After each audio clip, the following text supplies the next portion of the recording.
ఎలా? నది ఒడ్డున ఒక తాబేలు విశ్రాంతి తీసుకుంటుంది.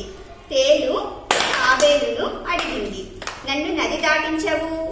తాబేలు అన్నది కదా, అది నువ్వు కుడితే నేను నీళ్ళలో మునిగిపోతాను.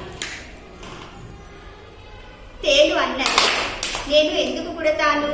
నువ్వు మునిగిపోతే నేను మునిగిపోతాను కదా. సరే అయితే ఎక్కు అని తేలుని తన వీపు మీద ఎక్కించుకుంది తాబేలు. తేలు చాలా బుద్ధిగా కూర్చుంది. తాబేలు నదిలో దిగి ఈదసాగింది. రెండు నది మధ్యకు చేరుకున్నాయి. తేలు తపీమని తాబేలును చుట్టింది. అకస్మాత్తుగా తేలు చేసరికి తాబేలుకు నొప్పి కలిగింది. నొప్పి తట్టుకోలేక నీళ్ళలో మునిగింది. తేలు కూడా నీళ్ళలో పడిపోయింది.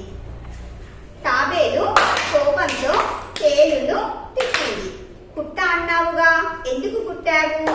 తేలు తెల్లమొహం వేసింది. నేనేం చేయాలి? ఎందుకు కుట్టానో నాకే తెలియదు. నా